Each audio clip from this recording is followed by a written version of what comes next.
Uptown Girls was one of my favorite films when I was young, really because I'm just a girl. But with adult eyes, I recognize that a larger conversation that seems to keep bubbling up in society today was being captured in this film. So let's talk about it. So we have Molly, who is played by Brittany Murphy. She is the heir to a rock star's fortune. Her father was famous. Her mother followed her father all around the world in his rock star escapades, and oftentimes she was either left alone or on the road with her parents.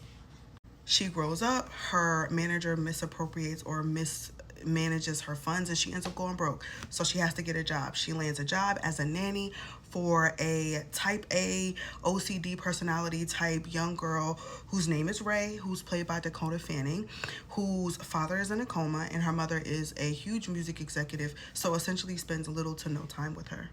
Now, again, Molly is type A personality, irresponsible, a hot mess all over the place.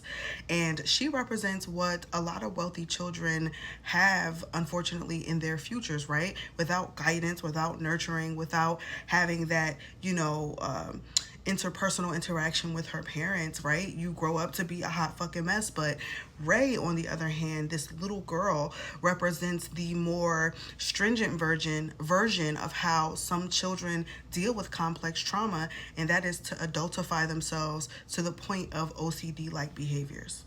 In a lot of ways, these two characters both mirror each other but represent different sides of pretty much the same coin, right? How we see people who grow up with resources but without love cope with growing up with resources but without love.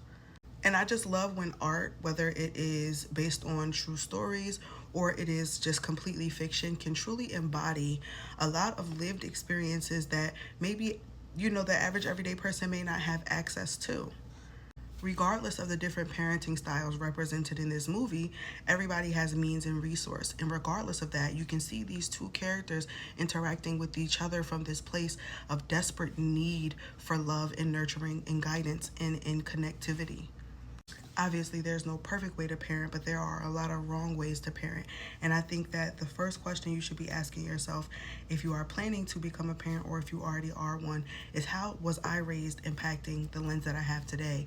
And do I have enough information to make informed decisions? And am I looking through the humanities, which quite literally is just art, lived experience, etc., to get a better understanding of other people's lived experiences so I can make a more informed decision as somebody who's planning to parent, whether it is based on true stories again or it is completely fiction.